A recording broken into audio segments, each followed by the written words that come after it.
তো অতীত হয়ে যায়, কিন্তু মানুষের খারাপ ব্যবহারটা কখনো অতীত হয়ে যায় না। শুধু নিজে থেকে কথা বলা বন্ধ করে দেখো, দেখবে অনেক আপনজন বড় হয়ে যাবে। আসলে কেউ আপন হয় না। যারা তোমার ক্ষতি চায় তাদের আঘাত করবে না, তাদের সামনে একটু হাসি মুখে বাঁচবে। দেখবে তুমি আঘাত করলে যা কষ্ট পেত, ওরা তার থেকেও বেশি কষ্ট পাবে। যত মিশবে ততই মানুষ চিনবে। অভিনয় যে কত প্রকার হয় তা বুঝতে পারবে। সবাইকে তোমার সত্যতা জানানোর দরকার নেই। যে যা ভাবে তা নিয়ে সমালোচনা করতে দাও। বেঈমান মানুষগুলো কখনো অপরিচিত মানুষ হয় না, খুব কাছের মানুষগুলোই বেঈমান হয়। পাতা ঝরার আগে পাতার রং বদলে যায়, আর মানুষ বদলানোর আগে কথা বলার ধরন বদলে যায়। মন কখনো ভাঙে না, যেটা ভাঙে সেটা হলো বিশ্বাস। কেউ যদি তোমার সাথে কথা বলা বন্ধ করে দেয়, তাহলে বুঝে নিও তোমার পিছনে তারা তোমার নিন্দা করা শুরু করে দিয়েছে।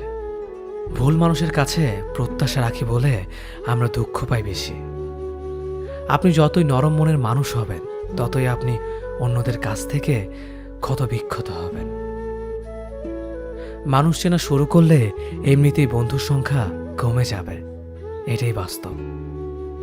স্ত্রী চেনা যায় স্বামীর দারিদ্রতায়, স্বামীকে চেনা যায় স্ত্রীর অসুস্থতায়।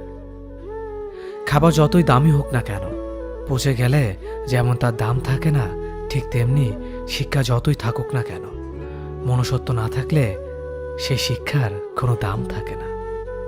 3টি কথা মনে রাখবেন: যে তোমাকে সাহায্য করে তাকে কখনো ভুলে যেও না, যে তোমাকে ভালোবাসে তাকে কখনো ঘৃণা করো না, যে তোমাকে বিশ্বাস করে তাকে কখনো ঠকিও না।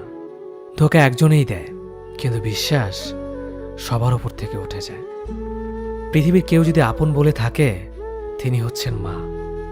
যে ধোঁকা দেয় সে চালাক হতে পারে, তবে যে ধোঁকা খায় সে বোকা নয়, সে বিশ্বাসী।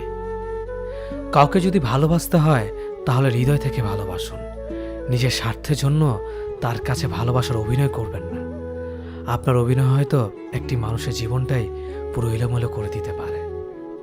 মানুষ চিনতে শুধু মন নয়, সঠিক পরিস্থিতি দরকার হয়। তুমি যখন বিপদে পড়বে, দেখবে রক্তের সম্পর্কের মানুষগুলোই সবার আগে দূরে চলে যায়। সমস্যা কখনো এড়িয়ে যেতে নেই, বরং সমস্যা এলে তার মুখোমুখি দাঁড়াতে হয়। মনে রেখো।